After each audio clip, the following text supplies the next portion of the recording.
Alléluia à tous les chrétiens célestes. Aujourd'hui, nous allons parler d'un acte simple en apparence, mais spirituellement immense. Le déchaussement. Ce geste, souvent négligé ou oublié, porte pourtant une dimension sacrée profonde dans notre foi. Le déchaussement, un ordre divin, pas une tradition humaine. Bien-aimé, le déchaussement n'est pas une coutume. Il n'est pas une habitude de l'Église. Ce n'est pas une pratique culturelle. Le déchaussement est un commandement de Dieu.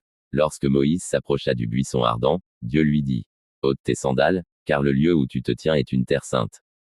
C'est le ciel qui a parlé. Et le ciel n'a pas changé de langue, ni de loi. Quand tu te déchausses dans la maison de Dieu, tu ne suis pas une tradition.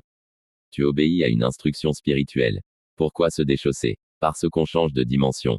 Les chaussures représentent le monde, la marche humaine, la poussière du quotidien, les combats, les fatigues, les occupations terrestres. En entrant dans la maison de Dieu, on quitte le monde. On entre dans une dimension sacrée. On n'est plus en route, on est en présence. Le déchaussement signifie: Seigneur, je laisse dehors mes préoccupations. Je viens nu devant toi, dans l'humilité. Je reconnais la sainteté de ta présence. C'est un acte d'abandon, d'humilité et de soumission. Le déchaussement est un acte d'humilité et de pureté. Frères et sœurs, les chaussures ramassent la poussière, les impuretés, la boue de la vie. Les enlever, c'est dire à Dieu: purifie mes pas, sanctifie ma marche, lave mes chemins devant ta face. C'est une purification symbolique. Tu laisses au seuil du temple tout ce qui n'est pas digne du sanctuaire. Le déchaussement protège aussi la sanctification du lieu. La maison de Dieu n'est pas un endroit ordinaire. Elle n'est pas une salle. Elle n'est pas un studio. Elle n'est pas un espace social. Elle est la résidence de la présence de Dieu. Marcher avec des chaussures souillées, c'est profaner symboliquement le sol saint. C'est comme entrer chez un roi sans respecter l'étiquette. C'est comme monter sur un autel avec des chaussures pleines de poussière. Dans le sacré, le respect n'est pas facultatif. Il est obligatoire. Le déchaussement, un langage du corps qui parle à Dieu. Devant Dieu, nos gestes ont un sens. Notre corps adore, notre corps se prosterne, notre corps parle. Le déchaussement dit: Seigneur, je reconnais ta supériorité.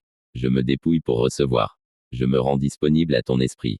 C'est un acte silencieux qui porte un message puissant dans le monde spirituel. Hélas, certains entrent dans l'église avec des chaussures, sans respect, sans conscience du sacré. Certains parlent, marchent, rigolent, comme s'il était dans un marché. Le sacré se perd parce que la conscience de la présence de Dieu diminue. Mais Dieu nous appelle aujourd'hui à restaurer le respect du sanctuaire, à comprendre ce geste sacré, à enseigner aux jeunes et aux nouveaux fidèles la valeur du déchaussement. Déchaussons-nous avec compréhension et révérence. Le déchaussement n'est pas une simple formalité. C'est une déclaration spirituelle, une reconnaissance du sacré, un acte d'humilité, une porte ouverte vers la présence de Dieu. Que ce geste soit restauré avec puissance dans nos assemblées. Qu'il soit fait avec respect, intelligence et spiritualité. Car chaque fois que tu enlèves tes chaussures dans le temple, tu dis: je marche désormais sur une terre sainte. Seigneur, me voici. Que Dieu vous bénisse. Alléluia.